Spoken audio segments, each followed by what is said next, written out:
The silence inside the Yamaha garage at Motorland Aragon wasn't peaceful, it was paralyzed. On the telemetry screens, a jagged line representing the braking force of a single rider had just done something the engineers thought was physically impossible. The digital sensors calibrated for the world's most elite prototypes began to flicker. They flagged the data as an error. They assumed a mounting bracket had snapped or a software glitch had spiked the numbers.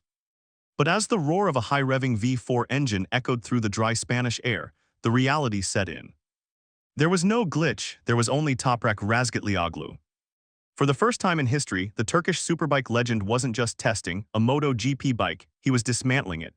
Yamaha had come to Aragon under a veil of extreme secrecy to debut the most radical machine they had built in 30 years, the V4 prototype. They expected a day of cautious laps and technical shakedowns.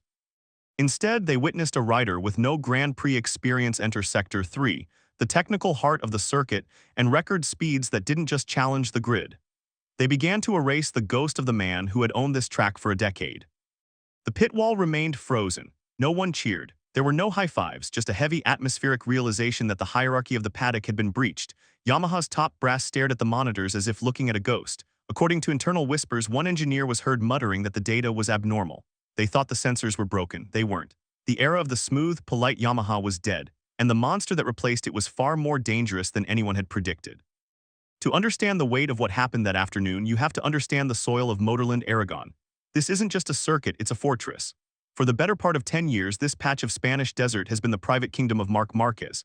It is a track that demands a specific kind of violence, heavy trail braking, extreme lean angles, and a willingness to gamble with the front tire in every corner.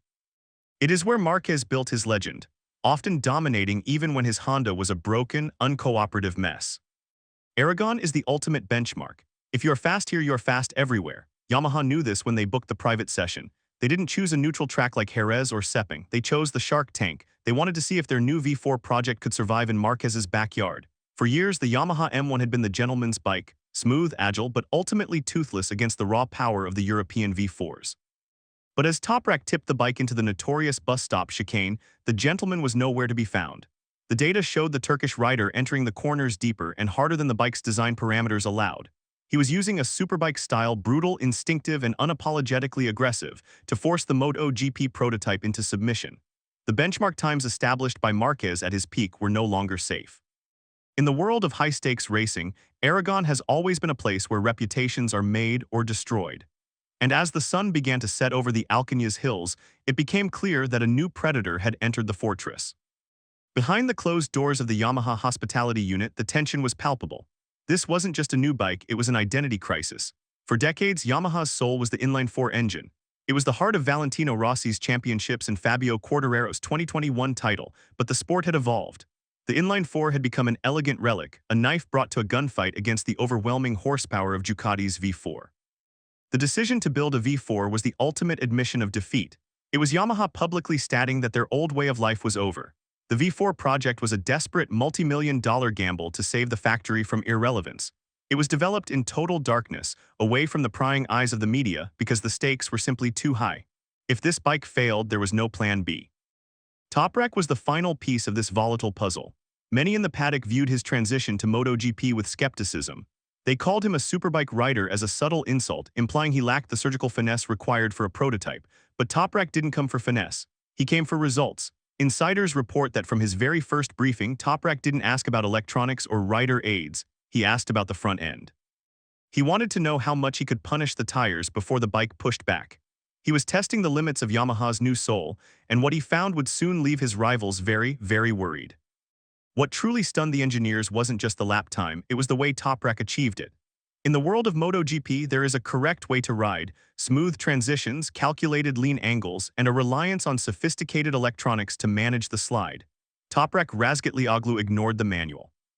He rode the V4 prototype with the raw instincts of a road racer, frequently pushing the bike into what mechanics call the gray zone, that terrifying space between maximum performance and a high-speed disaster. His braking markers were what the paddock called illogical. While other riders would begin their deceleration phase with a measured squeeze, Toprak was slamming the anchors on so late that the rear wheel of the 200-plus horsepower machine was frequently hovering inches off the asphalt. It was a display of front-wheel control that even the most seasoned Yamaha veterans had never seen. Everything looked brutal yet calculated, one source from the garage noted. There were no sloppy slides, no desperate corrections. It was a surgical application of violence. He was forcing the V4 to work in areas of the track that other riders traditionally avoided. He wasn't just adapting to the bike, he was re-engineering the way a MotoGP bike is supposed to be ridden. It was a nightmare for the data analysts because they couldn't find a precedent for it. But it was a beautiful dream for the management. They finally had a rider who was as wild as the engine they had created. As the session progressed, the atmosphere on the pit wall shifted from curiosity to a heavy, almost somber focus. The Yamaha executives, including the project leaders who had staked their careers on the V4, sat in a row staring at the telemetry. There was no celebration because the implications were too vast. If Toprak was this fast on his first day, what did that mean for their current lineup? What did it mean for the millions they had spent on gradual development? The internal discussions shifted instantly.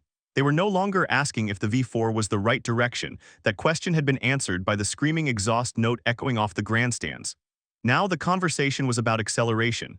How quickly could they move the V4 from a prototype to a full-fledged racing machine? The timeline was being compressed in real time.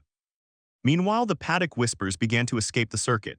In an age of social media and instant communication, a closed test is never truly closed. Rival teams were already hearing about the times. Mechanics from other manufacturers were reportedly checking their own Aragon databases, trying to reconcile Toprak's reported sectors with their own records. The pressure wasn't just on Yamaha anymore, it was on the entire grid. But as the day came to an end, a new rumor began to surface.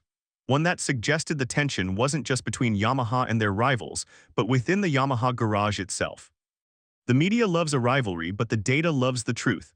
When the Yamaha engineers overlaid Toprak's laps with the historical benchmarks of Marc Marquez, the results were staggering. In Sector 3, the most technical flowing part of the track, Toprak wasn't just matching Marquez's peak performance. In several simulation laps, he was actually surpassing it. This was a psychological bombshell. Marquez's dominance at Aragon was built on his ability to find grip where there was none, to hook the bike into the apex with a level of aggression that defied physics. Toprak was doing the exact same thing, but on a bike that was still in its infancy. For years, the narrative had been that no one could ride like Marc. The Aragon data suggested that the unrivaled king finally had a mirror image. Toprak, true to his personality, remained humble when the data was shown to him. He didn't brag about the times, instead he spoke about the confidence the V4 gave him. "This bike gives me confidence with the front wheel," he reportedly told his crew. "I can brake very hard without fear." That simple statement, "without fear," is what sent chills through the paddock. In a sport where the margins of safety are measured in millimeters, a rider who feels no fear on a new prototype is the most dangerous variable on the grid. This test wasn't just a technical exercise, it was a declaration of war. By putting Toprak on the V4 at a track like Aragon, Yamaha was sending a message to Ducati, KTM, and Aprilia: the era of your dominance has an expiration date. For the last 3 seasons, Yamaha had been the underdog, a once-great empire reduced to fighting for top 10 finishes. But the V4 project, spearheaded by Toprak's abnormal feedback, signaled a total shift in mentality. The bike itself was reported to be a significant departure from anything Yamaha had built before. It was more aggressive, with traction levels that allowed for explosive corner exits. It was a machine designed for a new breed of rider, one who didn't mind if the bike felt wild as long as it was fast. The secrecy of the test was a strategic move, allowing Yamaha to work without the crushing weight of public expectation, but the leaks ensured the psychological damage was done. Inside the garage, the feedback was incredibly detailed. Toprak wasn't just writing, he was diagnosing. He requested minute adjustments to the aero package and the engine braking maps, not because the bike was failing, but because he was hunting for even more. He was pushing the project forward by months in a single afternoon. The revival project was no longer a long-term plan, it was a current reality. As the crates were packed and the V4 was hidden back under its black shroud, the MotoGP world felt different. The old dominance was no longer a solid wall, it had begun to crack. Toprak Razgatlioglu had arrived, and he had done so by kicking the door down. The story of the Aragon test will likely become part of MotoGP lore. The day an outsider came to the King's Fortress and proved that the throne was up for grabs. Yamaha's focus has now shifted. The question is no longer about the engine layout or the superbike style. It's about 2026. It's about how the rest of the grid will respond when this brutal yet calculated force finally lines up on the starting grid. The safety margins of the sport have shifted, and the gray zone has a new master. According to those who were there, the last thing seen as the team left the circuit was the data screen in the back of the garage, still glowing with those abnormal numbers. It served as a silent warning to everyone in the paddock. The legend of Toprak at Aragon was just the first chapter, and for the rest of the MotoGP world, the nightmare has only just begun.